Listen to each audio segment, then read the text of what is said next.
You know those small, harmless-looking blemishes that can pop up on your skin?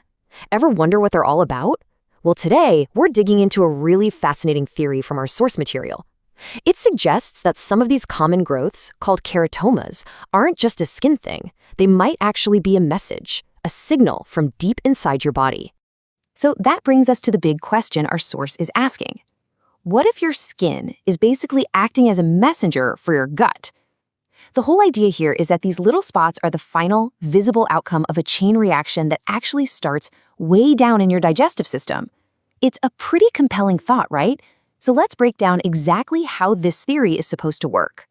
Okay, so first things first. Our source makes a really crucial distinction here. See, not all skin growths are created equal, and knowing the difference is totally key to this entire theory. We've got to separate two common types. Now, this is where it gets really interesting. The source draws a very clear line in the sand. On one side, you've got papillomas. These are described as having a viral origin, often linked to the human papillomavirus. But on the other side, you have keratomas.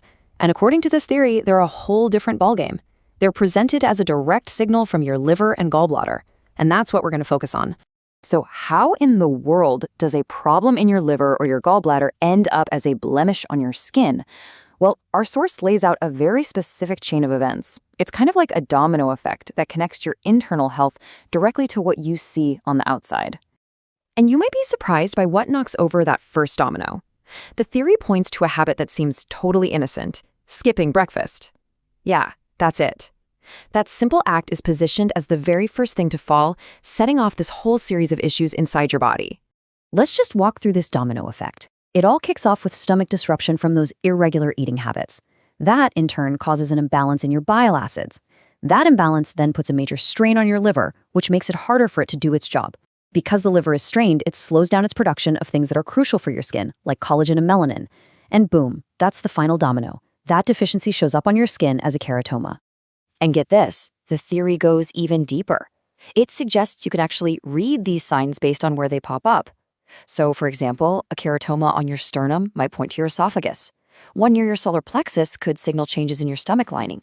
And if you see them in the left hypochondrium, they're said to be related to what the source calls a connective tissue trinity, which involves the heart, spleen, and pancreas. All right, so if that's the problem, what's the solution? Well, the source doesn't just leave you with the diagnosis. It actually offers a specific intervention, and it's one that's rooted in ancient traditional practice. It's all about a single acupressure point that's designed to stop that negative cycle in its tracks. And to give it some historical flavor, the source describes this point with a little bit of mystique. As you can see from this quote, it's traced way back to what it calls the Yellow River School of Health, and even attributes it to a Professor Confucius.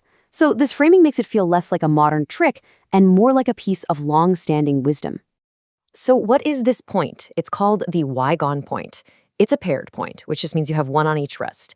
Its job, according to the source, is to regulate what it calls the digestive domes. Basically, think of those as the super important transition zones in your intestines.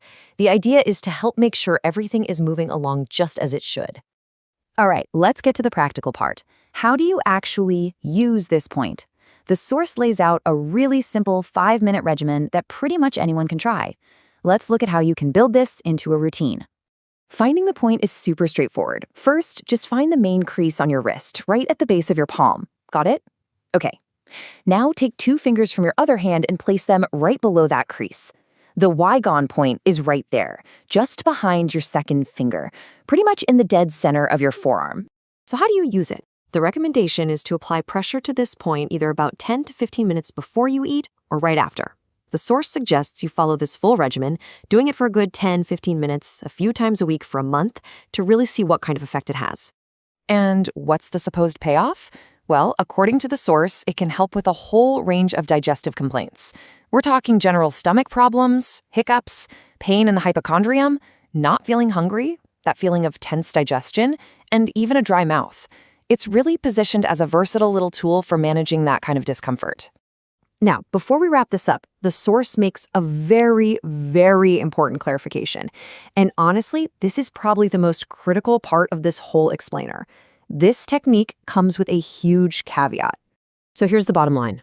The Weigon point is presented as an emergency point. It's a diagnostic tool. If you apply pressure here and you feel relief, that's a sign that yes, there's likely an underlying issue in your digestive system. It is not meant to be a permanent cure you just use forever. Think of it as a signpost, not the destination. And all of this really leaves us with one last powerful question to think about. Whether it's a blemish on your skin or just a feeling in your gut, the source material we looked at today suggests our bodies are constantly sending us signals about our health. The real question is, are we taking the time to listen?